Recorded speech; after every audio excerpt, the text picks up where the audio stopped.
conversar vía Zoom con el doctor psiquiatra Loy Rengifo. Él es médico psiquiatra y nos va a contar cuáles son las causas, síntomas sobre el trastorno de déficit de atención e hiperactividad. Bienvenido, doctor.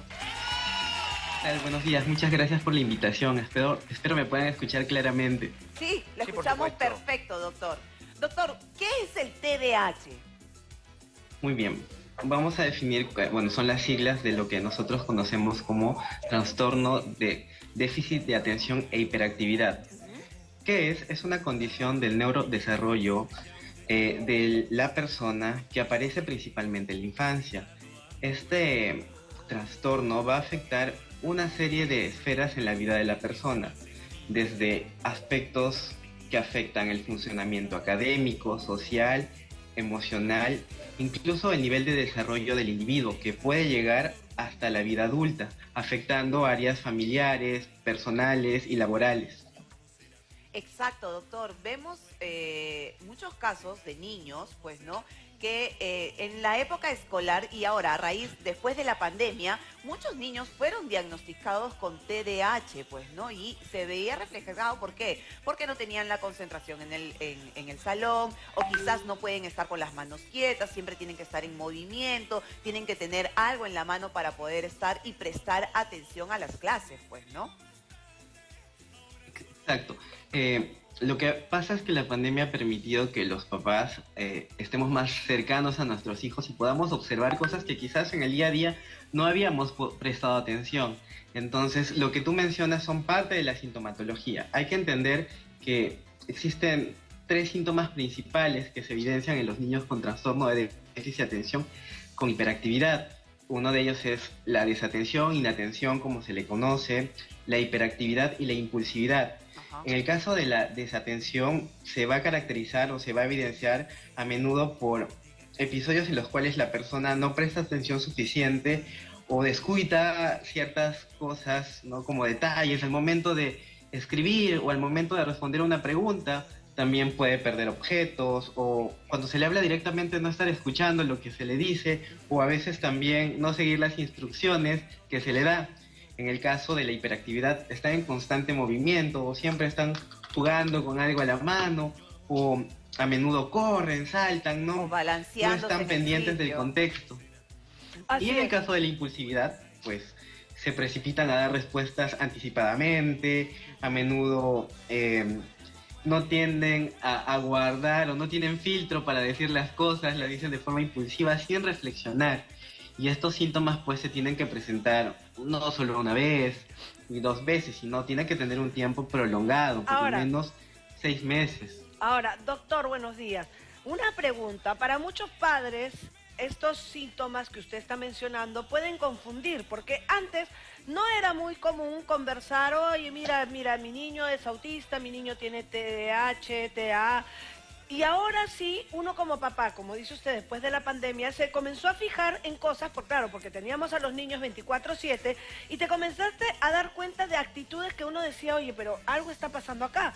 ¿Por qué mi hijo no tiene buenas notas, pero si yo estudio con él, si yo, es un niño que tiene sus cuadernos al día, pero por qué está pasando todo esto?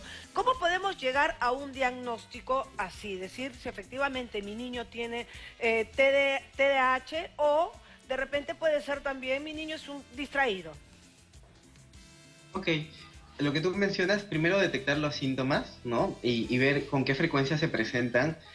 No existe un examen único para diagnosticar el TDAH, por lo tanto, lo que se requiere es una evaluación exhaustiva para establecer un diagnóstico, descartar otras causas y determinar la presencia o ausencia de afecciones coexistentes. Tal evaluación requiere de tiempo y esfuerzo que debería incluir una historia clínica detallada y una evaluación clínica que observe no solamente el funcionamiento en mi casa, en mi contexto, sino también en otras áreas. En el colegio, por ejemplo, nos apoyamos muchas veces de los educadores, de los profesores, o incluso de cómo se desenvuelve en otras actividades o talleres donde va el niño. Entonces, todo esto nos ayuda a poder dar un diagnóstico, pero lo principal es identificar, como tú decías, antes quizás nadie le tomaba tanta importancia o eran tildados como niños malcriados, desobedientes o con problemas de aprendizaje. Y no abordábamos Pero, sin el embargo, tema como tal, y en realidad los perjudicados son los niños, porque como no sabemos cómo manejar o cómo hablar en el colegio, al final pues ellos son los que sufren más.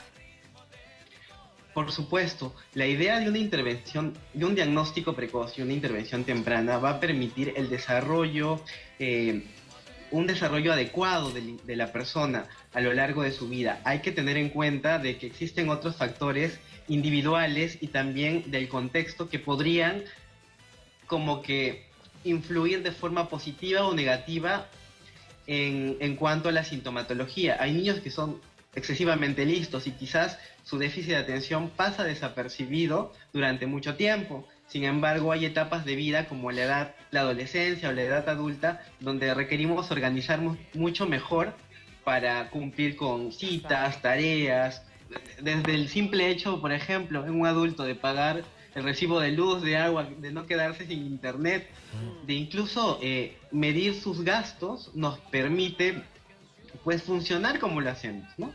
Pero estas personas que padecen de esta condición, muchas veces, no en todos los casos, van a verse afectados. Incluso podría pasarle que debido a esta condición se olvide del horario de una entrevista importante que tenía para un trabajo. Así es. O llegue tarde. Así es, doctor. De verdad, muchísimas gracias por todo lo que nos está informando, nos está culturizando a mucha gente que no conoce justamente y tampoco sabe cómo tratarlo. No vamos a ir a un corte comercial, doctor, pero antes quería hacer una pregunta. Por favor, no se vaya a ir todavía. ¿El TDAH es hereditario? Nos responde, por favor, al regresar. Ya volvemos al doctor Rengifo, psiquiatra. ¿Cómo está, doctor? Doctor, le dejé una pregunta antes del corte comercial y se la vuelvo a repetir. ¿El TDAH es hereditario? Muy buena pregunta. A pesar de múltiples estudios que se han realizado, los investigadores aún no han determinado las causas exactas del TDAH. Sin embargo, se ha descubierto una fuerte asociación genética, y ya que el TDAH se da principalmente en familias. Se han hecho diversos estudios a nivel mundial y se sabe que es notariamente heredable, es decir, si yo tengo un familiar con TDAH, un papá, un primo, un hermano, el riesgo de que yo también lo tenga es bastante alto. Pero también hay que recordar que hay otros factores como el medio ambiente que pueden aumentar la probabilidad de tener TDAH. Dentro de estos factores es importante hablar de la exposición al plomo, pesticidas, un nacimiento prematuro o lesiones cerebrales. O sea, es bastante variable realmente, doctor, en que no solamente el TDAH, sino cualquier otra condición pues se pueda diagnosticar, pues no es complicado. Dígame, doctor, también, es una pregunta que tengo, ¿el TDAH es igual que el TDA o cuál es la diferencia que existe? Ok, hay que recordar que cuando hablamos de los problemas de neurodesarrollo, no todos se van a presentar con la misma sintomatología en todas las personas. Cada individuo de por sí tiene características propias. Entonces, hablamos de un espectro también dentro del TDAH. Es muy frecuente que cuando los niños son más pequeños hayan mayores síntomas de hiperactividad e impulsividad que de déficit de atención, debido a que existen estructuras en nuestro cerebro, principalmente la corteza prefrontal, que está en un proceso de maduración.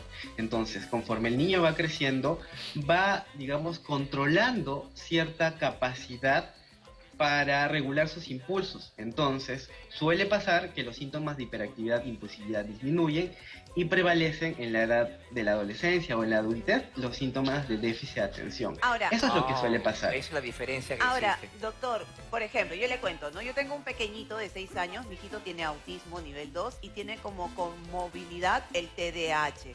Entonces, Alonso, por ejemplo, sigue una serie de terapias, pues, ¿no? Para las personas que nos están viendo en casa, que de repente se sienten identificados y que ven que su pequeño tiene algún diagnóstico, ¿no?